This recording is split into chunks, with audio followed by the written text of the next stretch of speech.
हमारी संस्कृति, हमारे संस्कार सदा रहें हमारे साथ। सब्सक्राइब करें तिलक। देवी, पूज्य वंदनी पति परायण, आपका ये रुदन, ये विलाप अनंत पथ पर जाते हुए पति की आत्मा के लिए वेदना का कारण बन रहा है।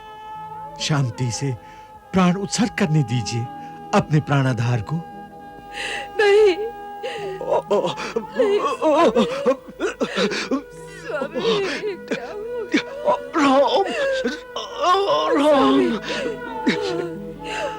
राम, हे राम।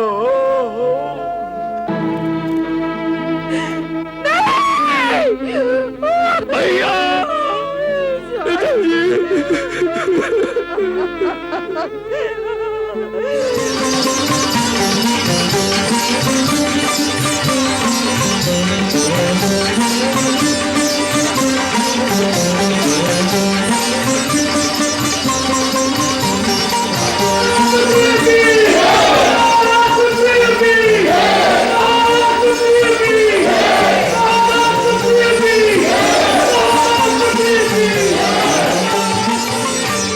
महाराज सुग्रीव, ये 4 मास आप अपने नए राज्य को सुव्यवस्थित करने में लगाइए। इसके पश्चात कार्तिक लगते ही आप सारे वानरों को इकट्ठा करके हमारे पास आइए। फिर इस महाअभियान का श्री गणेश किया जाएगा। ये 4 मास हम प्रसरवन गिरि पर्वत पर निवास करेंगे। 4 मास? महाराज सुग्रीव, चौमासा बीतने के पश्चात एक दिन की भी देरी न कीजिएगा। लक्ष्मण, ये 4 मास हमने बिताए हैं सुग्रीव के आश्रय, परंतु अब ऐसा लगता है कि सुग्रीव को अपने वचन का कुछ भी विचार नहीं। न तो वो स्वयं आया और न ही उसने कुछ ऐसा उद्योग दिखाया कि वर्षा ऋतु बीतने के पश्चात उसे अपने मित्र के लिए कुछ करना है, उसका कुछ कर्तव्य है। जो दुर्लभ मृत्यु आज बाली को मिल रही है, उसके सामने प्रभु किष्किंधा तो क्या, सारा स्वर्ग, सारी पृथ्वी का साम्राज्य भी तुच्छ है। किष्किंधा तो अब सुग्रीव की है। भाई सुग्रीव, तुम्हारे साथ उचित अनुचित जो कुछ भी किया है, उसके लिए तुमसे मैं क्षमा मांगता हूं। मुझे क्षमा कर दो। नहीं भैया, ये आप क्या कह रहे हैं? जाते हुए लेन देन चुका रहा हूं मैं। यदि क्षमा कर दोगे तो मैं शांति और संतोष के साथ प्राण त्याग कर सकूंगा। तुम अपनी किष्किंधा संभालना। नहीं भैया, भूल मुझसे हो गई है। क्षमा तो मुझे मांगनी चाहिए। मुझे क्षमा कर दो भैया, मैं पापी हूं भैया। किष्किंधा पति आप ही रहेंगे। मुझे किष्किंधा का राज कभी अभिष्ट नहीं था। मुझे तो केवल भैया आपका प्यार चाहिए था। पगले, युद्ध भूमि में रोया नहीं करते। युद्ध भूमि तो मारने या मरने का स्थान है। परंतु भाई के द्वारा भाई की मृत्यु, ये कैसी विडंबना है। ये भाग्य की बात है सुग्रीव। पूर्व जन्म के किसी पाप से हम 2 भाई आपस में प्रेम से नहीं रह सके। तात भ्राता प्रेम का सुख हमारे भाग्य में विधाता ने लिखा ही नहीं था। विधि की ये कैसी विडंबना है। एक मां की कोख से जन्म दिया और फिर बैरी बना दिया।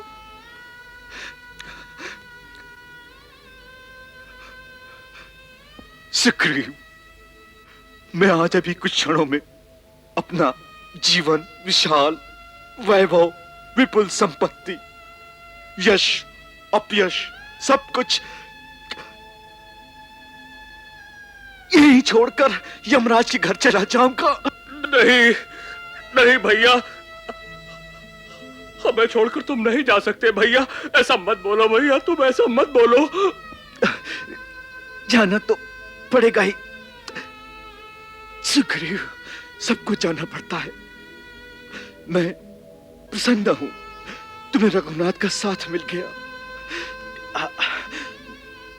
इससे वानर साम्राज्य को और शक्ति मिलेगी। सुग्रीव, मेरी चेतना अभी लुप्त हो रही है।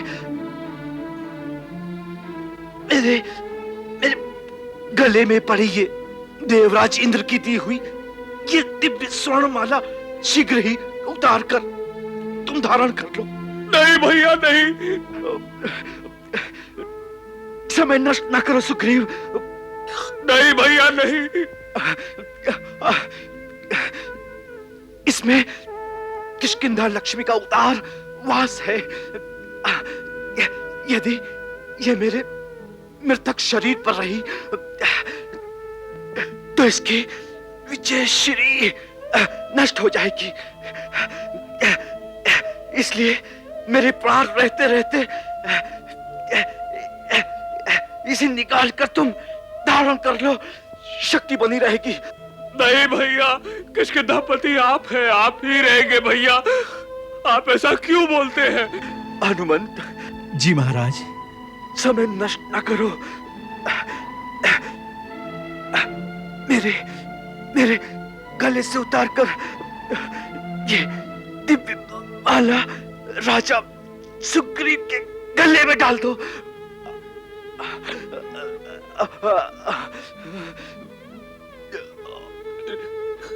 नहीं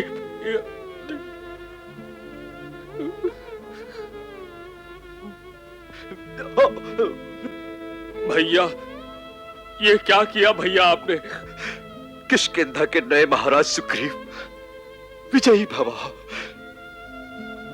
इस विजय माला के साथ बड़े भाई का आशीर्वाद सदा तेरे साथ रहेगा सुग्रीव। श्री राम प्रभु की मित्रता निभाना ही अब तुम्हारा धर्म होना चाहिए। उनकी सहायता का जो वचन दिया है उसे प्राण देकर भी पूरा करना। ये तुम सिद्ध कर देना सुग्रीव। रघुकुल की भांति वानर कुल भी अपना वचन निभाना जानता है। इससे किष्किंधा की कीर्ति बढ़ेगी और वानर कुल का गौरव बढ़ जाएगा। संसार सदा याद रखेगा वानर भी श्री राम प्रभु के कुछ काम आए।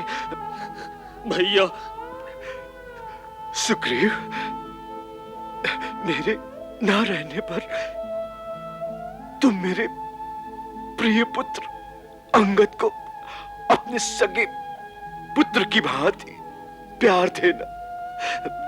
भाई, अब तुम ही उसके पिता, दाता, रक्षक, त्राता हो। अंगद किष्किंधा का युवराज है भैया, युवराज ही बना रहेगा। आप उसकी कोई चिंता न करें भैया। एक अंतिम प्रार्थना और स्वीकार करना मेरे भाई। आज्ञा करो भैया आप। किष्किंधा के राज्य सिंहासन पर बैठकर भी तारा का तिरस्कार कभी मत करना मेरे भाई। तारा से परामर्श करके जो कुछ करोगे उसका परिणाम अनुकूल ही होगा। उसकी सम्मति को संदेह रहित होकर मानना भैया। हे राम,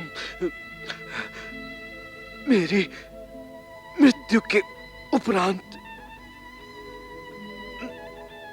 मेरे अपराध के कारण उसे अपराधिनी मानकर मेरे पीछे कोई मेरी तारा का तिरस्कार न करे।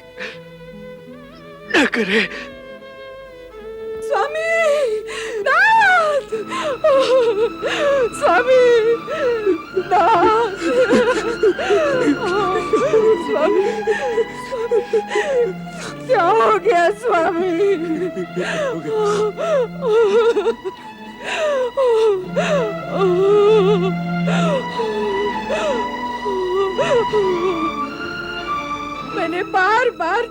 पकड़कर मना किया था। इस समय सुग्रीव से लड़ने न चाहिए नाथ, इस समय सुग्रीव से लड़ने न चाहिए। किष्किंधा के रत्न स्वर्ण सिंहासन के स्वामी, तुम्हारा स्थान यहाँ पर नहीं है। बड़े बड़े गजराज, गिरिराज जिसकी ठोकर से धूल धूसरित हो जाते थे, आज धूल में पड़े हुए हैं। स्वामी, नहीं नहीं, उठिए नाथ, आप उठिए। तारा, तारा सकरी के, तुम तो ज्ञान का सागर हो, धीरज रखो। देखो, तुम्हारे सामने तीनों लोगों के स्वामी श्री राम खड़े हैं। नहीं, नहीं देख सकती स्वामी, मेरा तो त्रिलोक तुम ही हो स्वामी। उठो, उठो, अपने किष्किंधा के राजभवन में चलो स्वामी, राजभवन में चलो। कुछ क्षण, कुछ पल, कुछ ही श्वास शेष है, फिर चाहे जहां ले जाकर प्रतिष्ठित कर देना अपने पति किष्किंधा के राजा बाली को। पिताजी, मेरा पुत्र, मेरा अंगद अपने कांधे पर उठाकर ले जाएगा अपने अपार बलशाली पिता को। अंगद, अंगद, मेरे लाल, सुन रहा है तू? अपने प्रतिपालक पिता का आदेश सुन रहा है तू? हाँ माँ। पिताजी, आप मुझसे कुछ क्यों नहीं बोलते? मैं आपका अंगद हूँ पिताजी। स्वामी, अपने वीर सुकुमार लाडले अंगद के मस्तक को चूम कर धीरज तो बंधाइए, इसे कुछ तो संदेश दीजिए स्वामी। अब ये क्रोध और बदले की आग में भभकते काका सुग्रीव के अधीन होकर अपना जीवन कैसे बिताएगा? नहीं,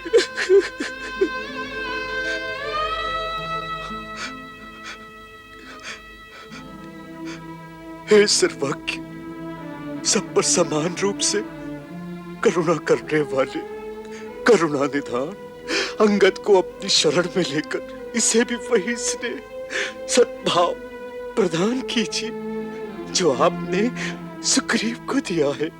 इसका हाथ अपने हाथ में लीजिए रघुनाथ।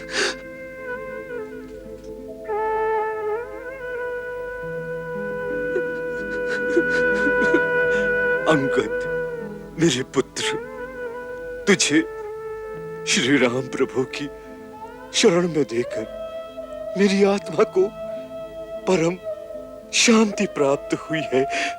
बेटा, अब देश और काल को समझकर कब और कहां कैसा बर्ताव करना चाहिए, इसका निश्चय करके ही उसके अनुकूल आचरण करना। अपने पिता के समान बल का दुरुपयोग नहीं करना बेटे।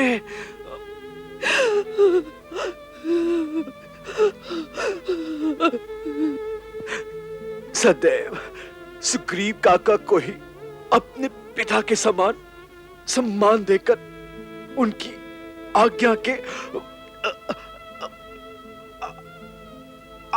अधीन रहना,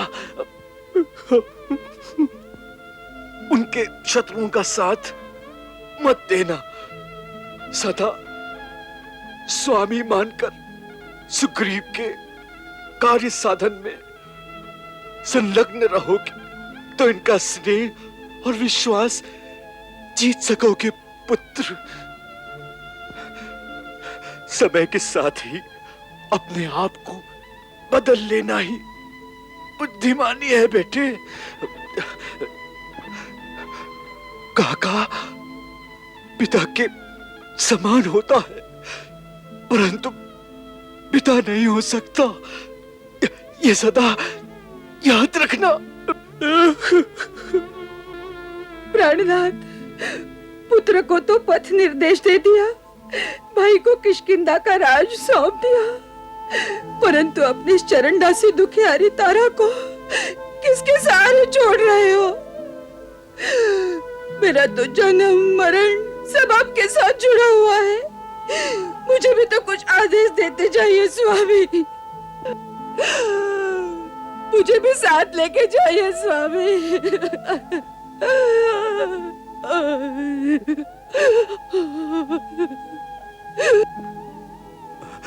तारा, तारा, आज तक कोई किसी को साथ नहीं ले गया, यही ध्रुव सत्य है।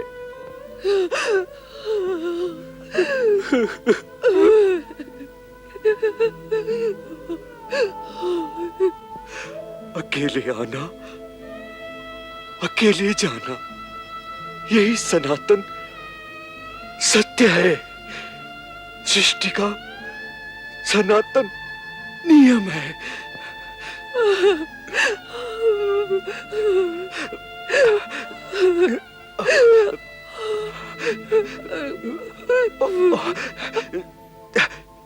तारा, तारा, तेरा मेरा अब साथ यही तक था। नहीं स्वामी, जीवन के अंतिम छोर तक, सुख में दुख में, जीवन में मरण में, कहीं कभी आपसे अलग नहीं रह सकती, नहीं रह सकती। जहाँ आप हैं वहाँ मैं हूँ स्वामी। तारा, ओ तारा, आकाश से टूटा नक्षत्र फिर से आकाश में नहीं जुड़ता।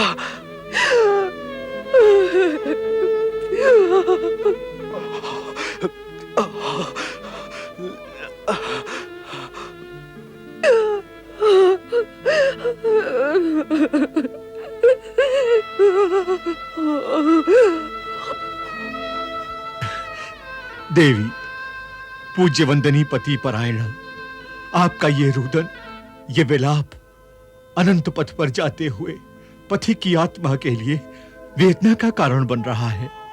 शांति से प्राण उत्सर्ग करने दीजिए अपने प्राणाधार को। नहीं,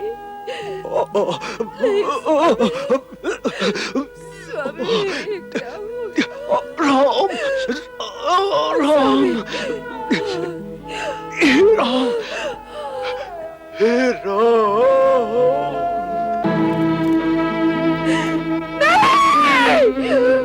भैया,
हे राम, बड़े करुणा निधान बनते हो तो तारा पर इतनी करुणा कर दो। जिस बाण से मेरे प्राणनाथ का वध किया है, उसी से मेरा भी अंत कर दो।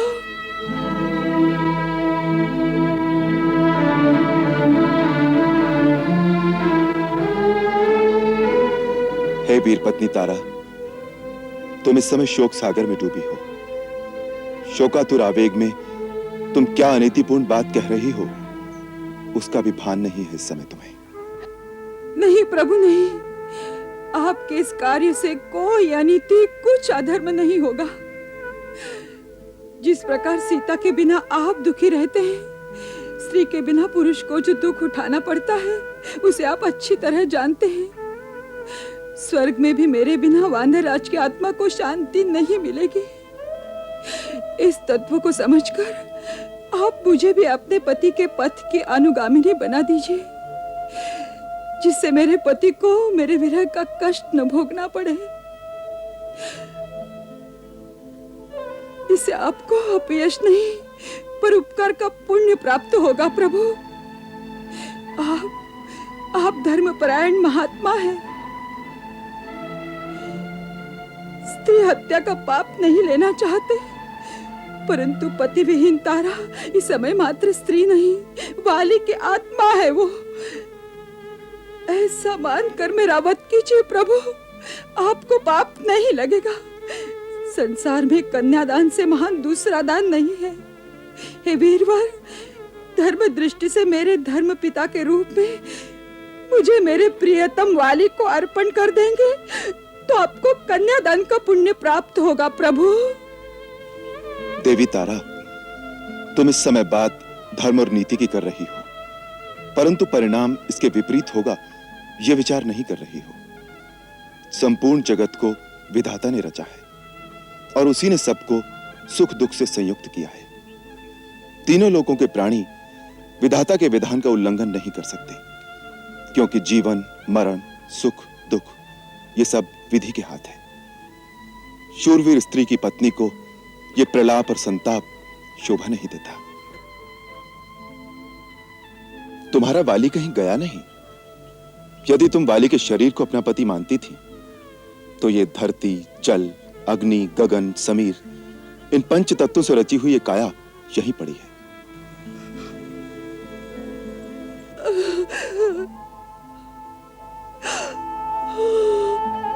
इसी से तुम प्रेम करती थी, इस काया को ही तुम अपना समझती थी।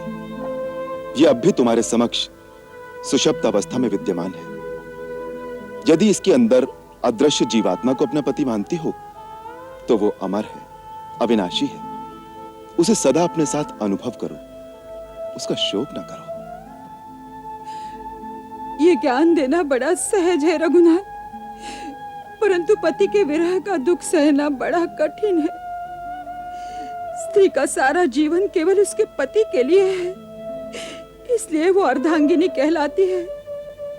शरीर के आधे अंग को अलग करके शेष अर्धांग से किस प्रकार के कर्म और कर्तव्य की आशा की जा सकती है?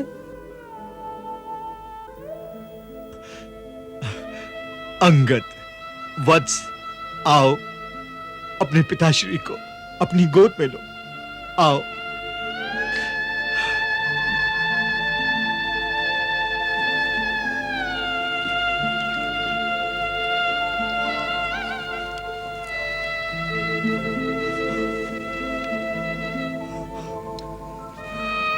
महारानी तारा,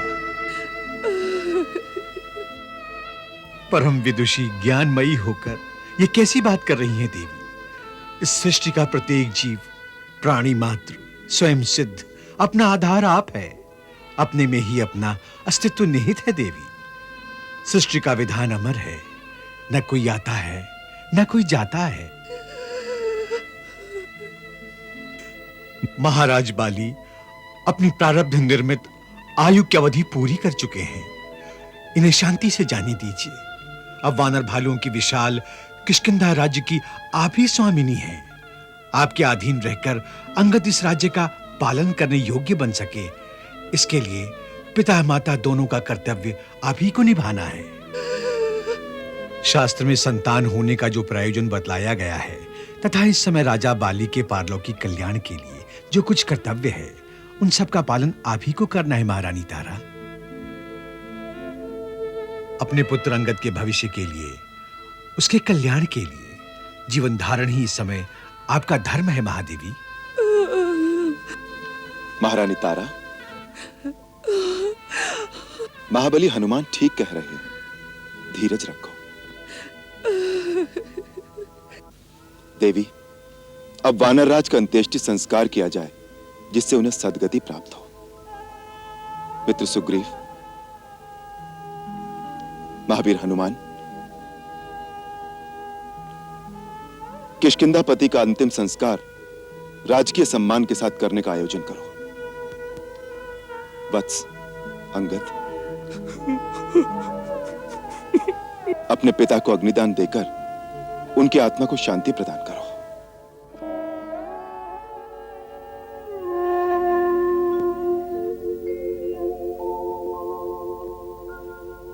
बाण बलि या भुज बलि, महाबली कोई हो, काल बलि सबसे बलि, या से बलि न कोई। जिसको अपनी शक्ति पर था भीषण अभिमान, बड़ा चिता की गोद में वह बाली बलवान, बड़ा चिता की गोद में वह बाली बलवान। मरघट पर आकर जगे हर मन में बैराग, हर नाते को फूंक दे मरघट की ये आग।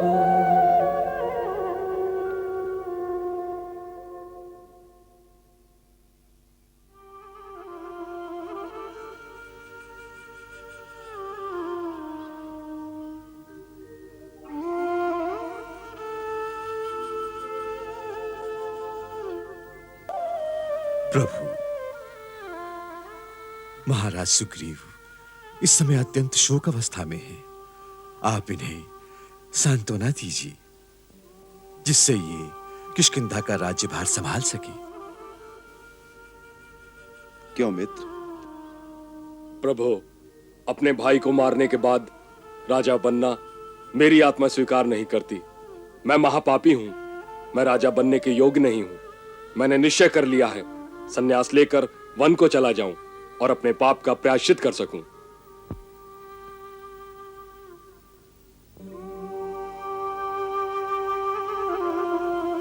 मित्र, जो तुम कह रहे हो ऐसे समय में वो सर्वथा उचित है। यह इस बात की निशानी है कि तुम्हारा हृदय एक सज्जन पुरुष का हृदय है। यदि तुम ऐसा न कहते तो हम ये समझते कि क्रोध और प्रतिशोध की आग ने तुम्हारे हृदय की समस्त कोमल भावनाओं को जला दिया है। तब हमें तुमसे भय लगता कि सत्ता मिलने पर कदाचित तुम कोई अमानुषी कार्य भी कर सकते हो।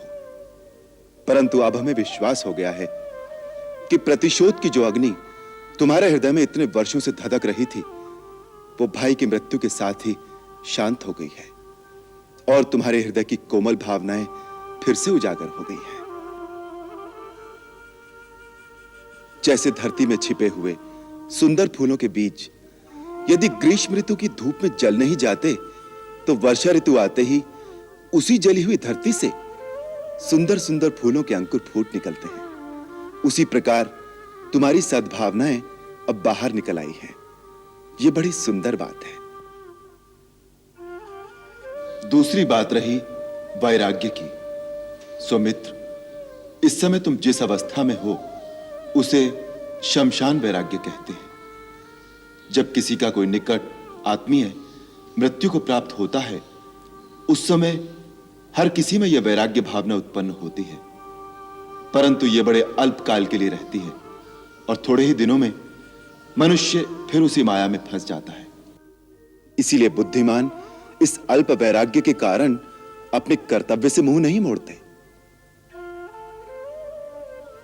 इस समय इस विशाल वानर साम्राज्य को संभालना तुम्हारा कर्तव्य है। बीरवर वाली ये राज्यभार तुम्हें सौंप गए हैं, इसीलिए अपने भाई की आज्ञा समझकर यह राज्य तुम्हें संभालना चाहिए।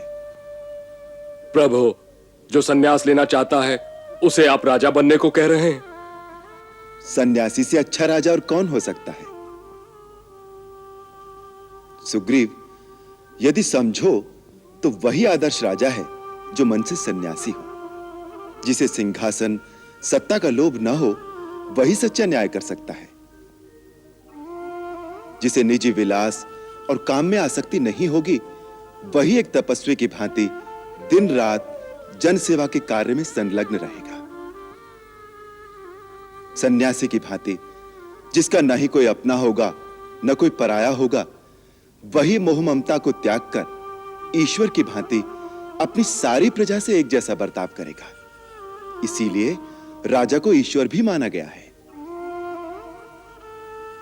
मित्र, यदि ऐसी वैराग्य भावना तुम्हारे अंदर स्थिर हो जाए तो तुम आदर्श राजा हो जाओगे, परंतु ऐसा होगा नहीं, क्योंकि यह क्षणिक वैराग्य है। अतः इस समय अपना कर्तव्य समझकर यह राज्य संभालो, यही हमारी प्रार्थना है।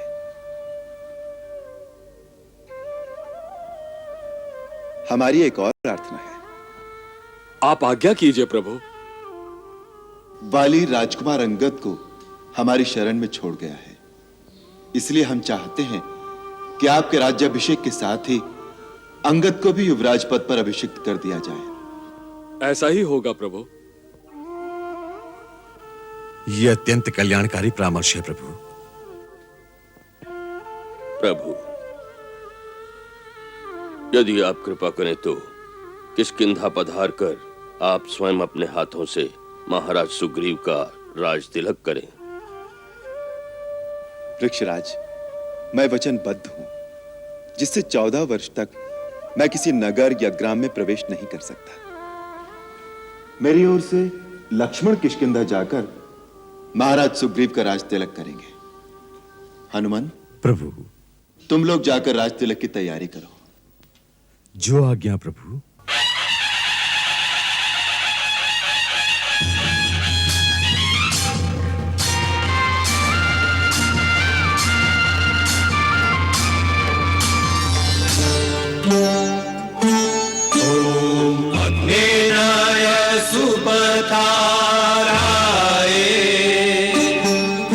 अस्मान् विश्वानि देव वयुनानि विद्वान् युद्धस्मज्जुहुराणमेनो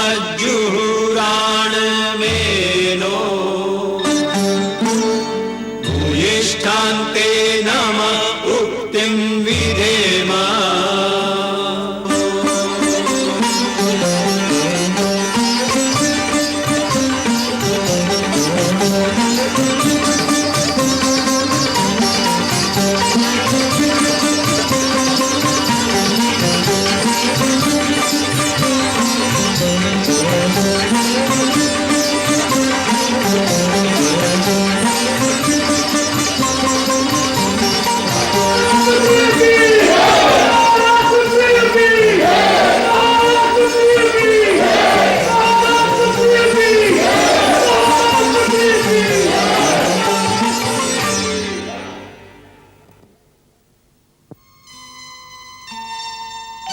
हे प्रभु, ये सब कुछ आपका ही दिया हुआ है।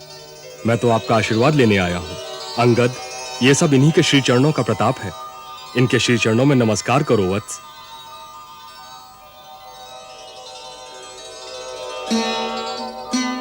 युवराज अंगद, भगवान तुम्हें सुखी, दीर्घायु तथा यशस्वी करे।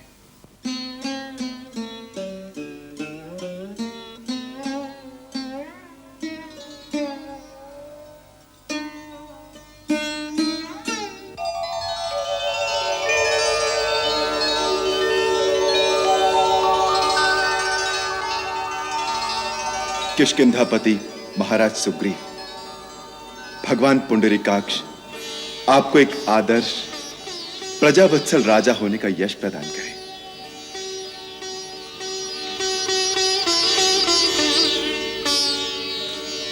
बैठिए महाराज। महाराज, लक्ष्मण ने हमें किष्किंधा के सारे समाचार सुनाए हैं। हमें यह जानकर बड़ी प्रसन्नता हुई कि राज्य के समस्त प्रमुख जनों, परिजनों एवं प्रजा ने राजा के रूप में आपका स्वागत किया है। जिस राजा को इतना स्नेह मिले, उसका उत्तरदायित्व तो बहुत बढ़ जाता है। आप सूर्य पुत्र हैं, इसलिए भगवान सूर्य की भांति अपने वात्सल्य की किरणें सारी प्रजा में एक समान प्रदान करनी चाहिए, जिससे सबके घरों में सुख समृद्धि का प्रकाश फैले।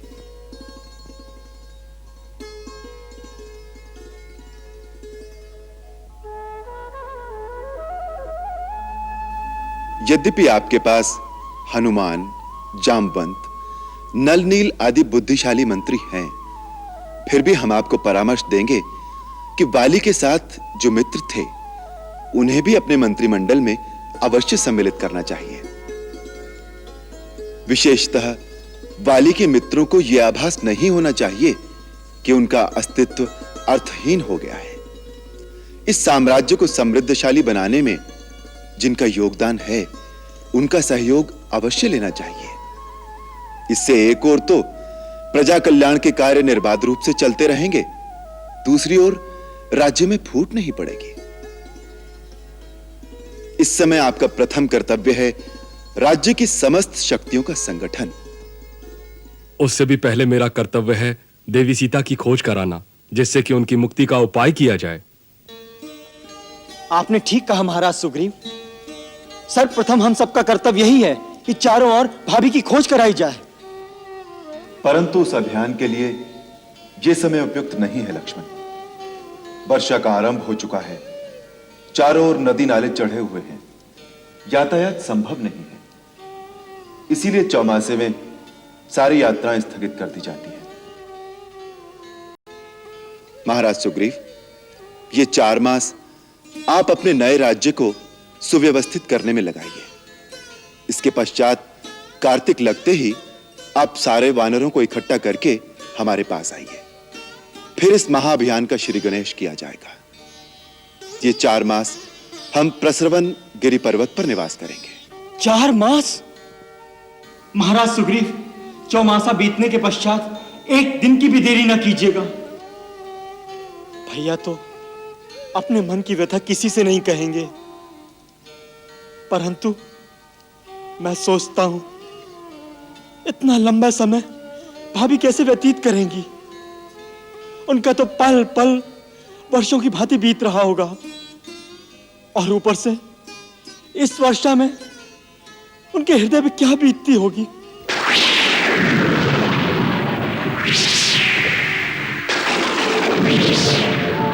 दमक डरावे दामिनी, आवे झंझावात, होठ नहीं आशय नहीं, सिर पर है बरसा।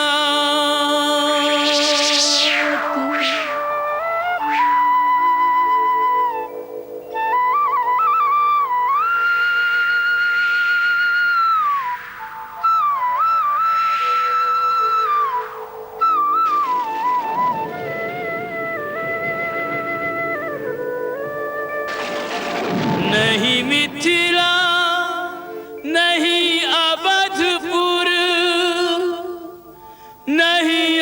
सपनों का संग,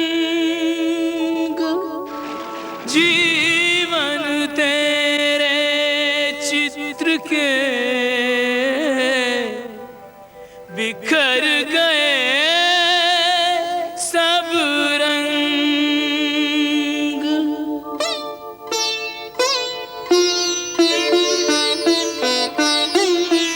हर कोई है यहाँ बस निठुर नियत के हाथों का खिलौना।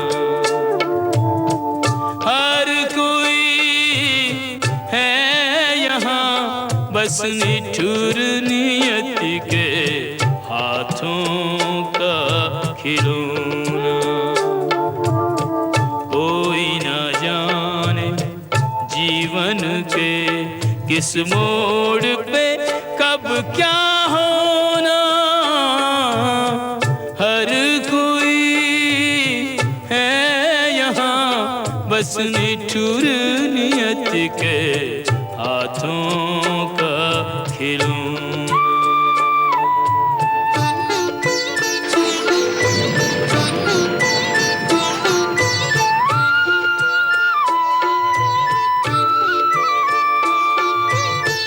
मन यादों का झूला झूले, बीता कल एक पल ना भूले। पुष्प वाटिका का वह परिचय, दृष्टि मिलन हृदयों का विनिमय।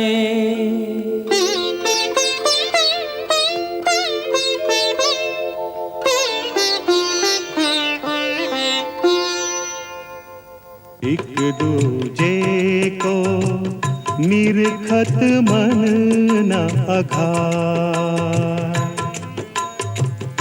एक दूजे को देखत मन न अघाए। राम सिया में सिया राम में एक ही रूप लखाए। एक दूजे को निरखत मन न अघाए।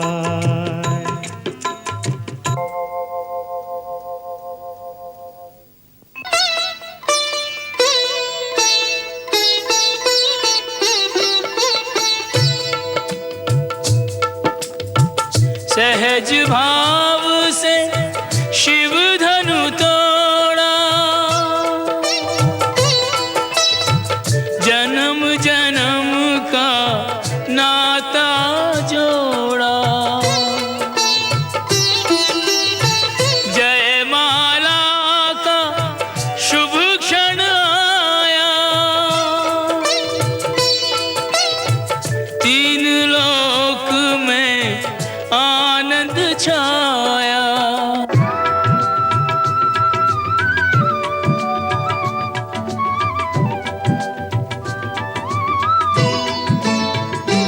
दो चारु चरण चलते चलते श्री रघुवर तक ऐसे पहुँचे। ज्यों छुई हुई के पल्लव हो, सिमटे सिमटे सकुचे सकुचे। सिमटे सिमटे सकुचे सकुचे। श्री राम चकित चितवे सीता का अद्भुत रूप निराला। पहनाओ जयमाला श्री रघुवर कोमल कमल नयन को। पहनाओ जयमाला।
राजमहल में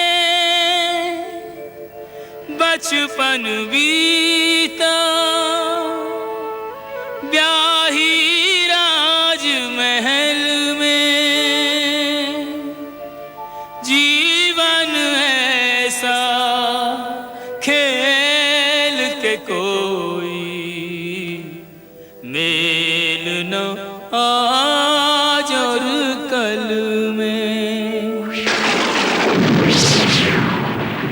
कौन कहेगा देख इसे ये वही सीता सुकुमारी, टूटी टूटी सबसे छूटी, बेबस एक बेचारी। बेदेही की दीन दशा को, बेदेही की दीन दशा को देख के आए रोना हर कोई है यहाँ, बस निठुर नियत के हाथों का खिलौना।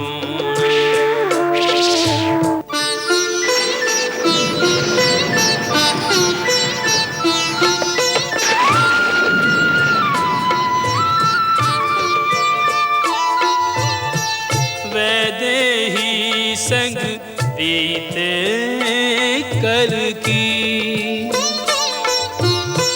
अनगिन सुधियां हैं पल पल की।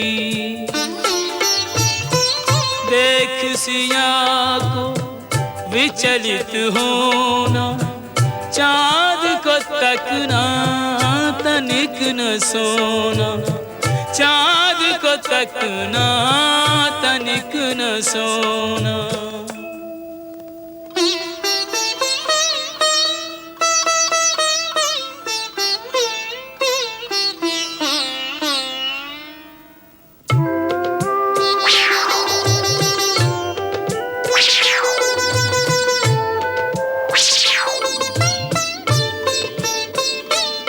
गृह में वन में जानकी संग देखे जीवन के विविध रंग,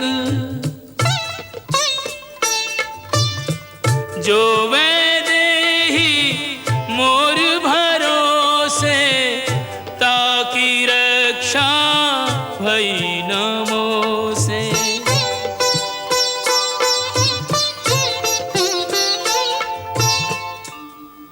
हर पल सोचे हृदय वियोगी, जाने वो किस हाल में होगी। केवल वन वन ही भटकाया, कोई सुख न उसे दे पाया।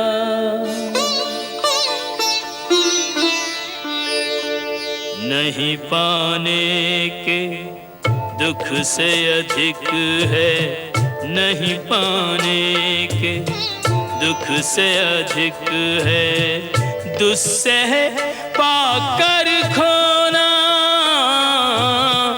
हर कोई है यहाँ बस निठुर नियत के हाथों का खिलौना।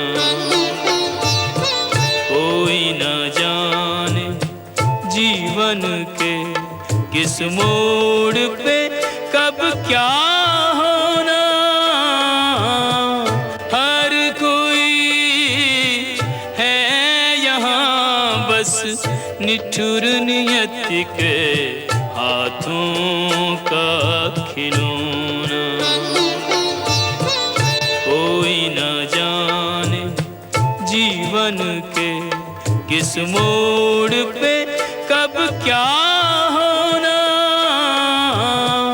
हर कोई है यहाँ बस निठुर नियति के हाथों का खिलौना। कोई न जाने जीवन के किस मोड़ पे कब क्या होना, हर कोई है यहाँ बस निठुर नियति के हाथों का खिलौना।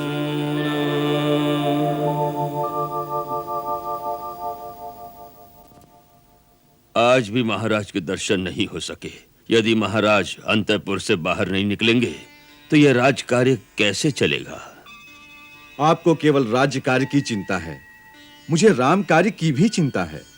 महाराज सुग्रीव भोग विलास में ऐसे फंसे हैं कि उन्हें श्री राम को दिया हुआ वचन भी याद नहीं रहा।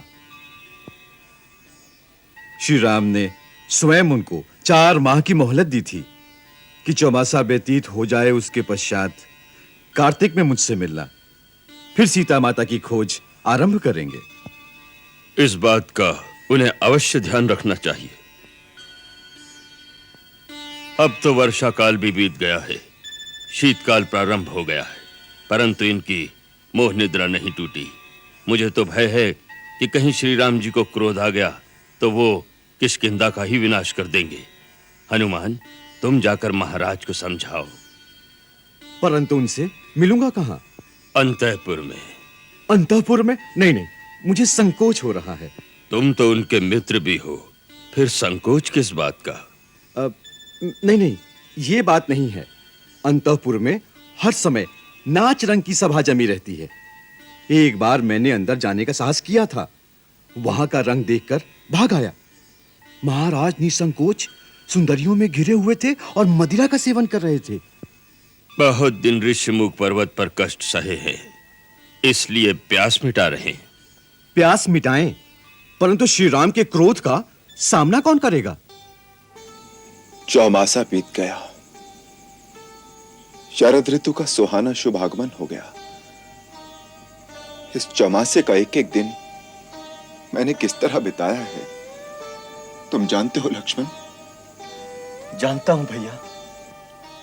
आपकी व्यथा देखकर जितना दुख मेरे मन में हो रहा है, उससे कहीं अधिक वेदना मेरे मन में सीता माता के लिए उठती है। वो अपने दिन किस प्रकार बिता रही होंगी। रह रहकर मन में एक बिजली सी कौंध उठती है। पता नहीं सीता इस संसार में है या नहीं। नहीं नहीं भैया, ऐसे अमंगलकारी कल्पना कदापि उचित नहीं। उसका कोमल तन ऐसी कठोर यातना कैसे सहन कर सकेगा। अपने को सर्वसमर्थ, सर्वशक्तिमान, सबका कल्याण चाहने वाला ये राम अपने आप के लिए कैसा असमर्थ बना बैठा है।